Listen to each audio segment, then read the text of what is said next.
राजस्थानच्या विधानसभा निवडणुकांमध्ये भाजपला जे यश मिळालं आहे त्यात एका लाल डायरीचा मोठा सहभाग आहे. कदाचित महाराष्ट्रातल्या लोकांना या लाल डायरीबद्दल फारसं आठवत नसावं, पण ही तीच लाल डायरी आहे ज्या डायरीतल्या फक्त काही पानांचं प्रदर्शन विधानसभेत एका आमदारानं केलं आणि तिथलं काँग्रेसचं अशोक गेहलोत सरकार तेव्हा अडचणीत आलं होतं. असं काय होतं त्या लाल डायरीत आणि अलीकडे पार पडलेल्या निवडणुकांमध्ये या लाल डायरीचा रोल काय होता? कोणामुळे या लाल डायरीचा विषय पुन्हा ताजा झाला आहे? विषय रंजक आहे आणि त्याचा थेट आपल्या महाराष्ट्राशीही संबंध आहे. तेव्हा कुठेही जाऊ नका, पाहत राहा आकार DG9.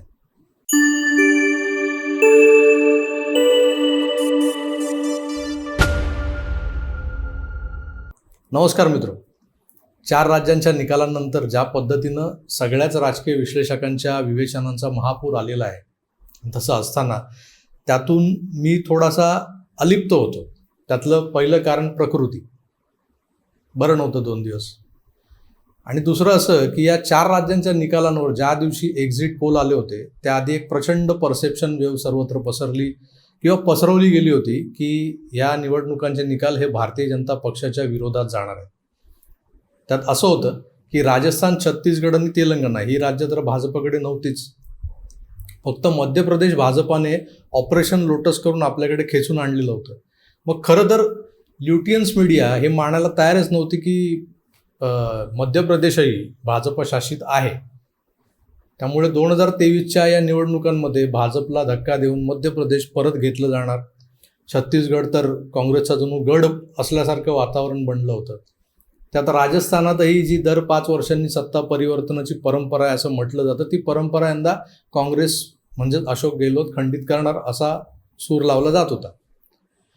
पण त्याच राजस्थानात नेमकं काय घडलं आणि काँग्रेसने जे 5 वायदे केले होते, 25 लाखांचा विमा देणारी चिरंजीवी योजना आणली होती, 500 रुपयात गॅस सिलेंडर देऊ केले होते, त्याही पलीकडे जाऊन असे कोणते फॅक्टर्स राजस्थानात चालले की ज्यामुळे एवढा मोठा उलटफेर झाला आणि असे निकाल बाहेर आले? यावर मी सविस्तर एक वेगळा व्हिडिओ केलेला आहे, तोही तुम्हाला पाहता येईल थोड्या वेळाने. पण या सगळ्या राजकीय दबडग्यात एक वेगळी स्टोरी तुम्हाला ऐकायला नक्कीच आवडेल, म्हणून ती आधी तुमच्यासमोर मांडतो. ज्या स्टोरीशी महाराष्ट्राचं कनेक्शनही आहे. तर मित्रांनो, मध्यंतरी राजस्थानात एक नाट्य रंगलं होतं ज्यात सचिन पायलट हे नाराज होऊन गेहलोत यांची साथ सोडून गेले होते. त्यांच्या गटात जे आमदार होते पायलट यांच्या, त्या आमदारांपैकी कित्येकांना गेहलोत यांच्याकडून आमिषं दाखवली जात होती. काहींना जे कबूल केलं होतं ते दिलंही गेलं होतं. ही लेनदेन करण्यासाठी गेहलोत यांचा एक खास माणूस धर्मेंद्र राठोड याला नेमलं गेलं होतं. राठोड गर्वी सगळं सुरू होतं देणं घेणं. आता या राठोडला एक वाईट खोड होती, ती अशी की तो जे काही दिवसभरातलं आदान प्रदान असायचं ते एका लाल डायरीत लिहून ठेवायचा. डायरी लिहायची सवय. आपण अशीच एक लाल डायरी डॉन सिनेमात पाहिली होती अमिताभच्या, जिच्या पाठी पोलीस आणि अंडरवर्ल्डवाले सगळेच पडलेले असतात. त्यात नाहक आपला हिरो विजय कुमार श्रीवास्तव बनारसवाला अडकतो आणि पुढे जे काही घडतं ते आपण पडद्यावर अनुभवलंय. या लाल डायरीतल्या नोंदी, जे डॉनमधल्या नाही, राजस्थानमधल्या, काँग्रेस आणि अशोक गेहलोतच्या अंगाशी कशा आल्या ते आधी सांगतो. सचिन पायलटसोबत गेलेल्या GR खटाना, कुंजीलाल मीणा आणि रवींद्र गोयल या आमदारांना अशोक गेहलोत यांनी गुळ लावला. त्यांच्याशी संपर्क होताच त्यांना काही आमिषं दिली गेली, सौदा ठरला आणि त्यातला पहिला हप्ता त्यांनी सांगितलेल्या ठिकाणी पोहोचता झाला. मग जे काही आमदार होते सचिन पायलटनं सोडून परत फिरले.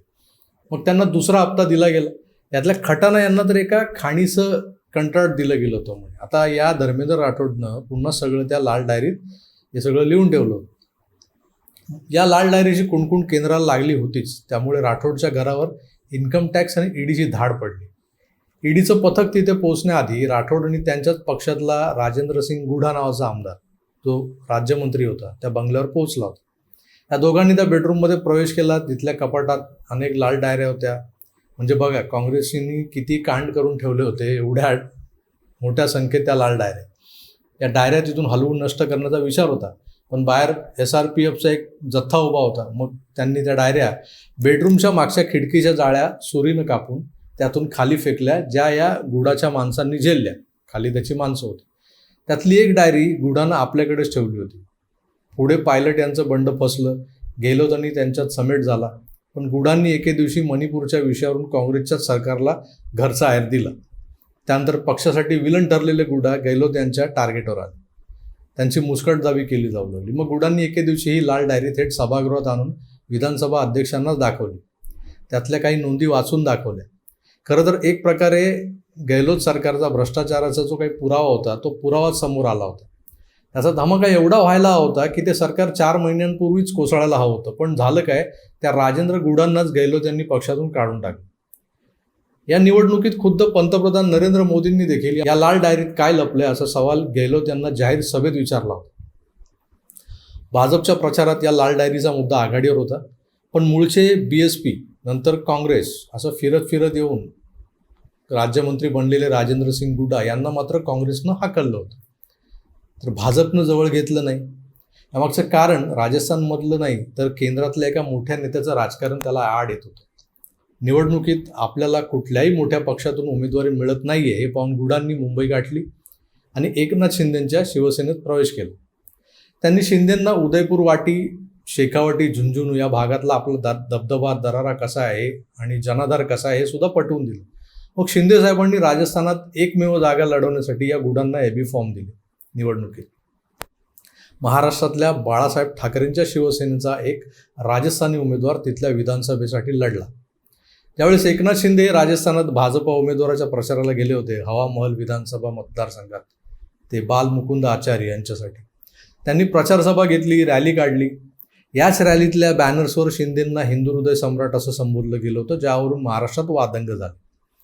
असं म्हणतात की या गुडा नावाच्या सेनेच्या एकमेव उमेदवाराचा शिंदेंनी राजस्थानात जाऊनही प्रचार केला नाही, की महाराष्ट्रातून त्यांना कुठली मदतही पाठवली नाही.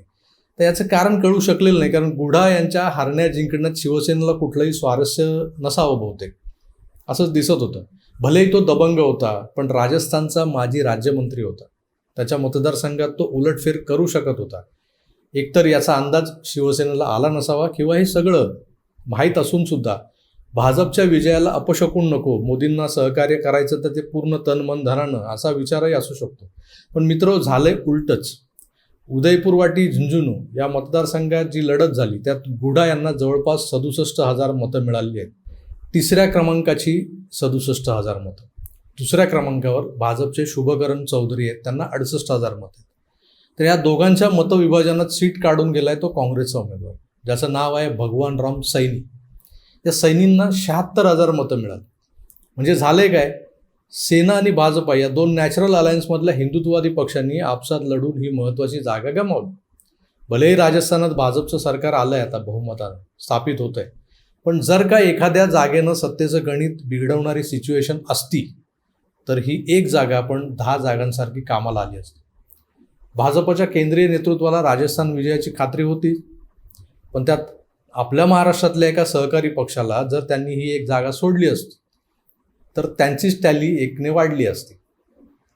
भाजप उमेदवार चौधरी यांची मतं आणि या गुडा यांची मतं एकत्र केली तर 1,25,000 मतं होतात. काँग्रेसच्या उमेदवाराचा तर धोबाच उडाला असता इथे. पण या जागेवरची शिवसेना भाजपा अशी जी काही लढत झाली ती लढत का टाळली गेली नाही हे मात्र न उलगडणारं कोड आहे.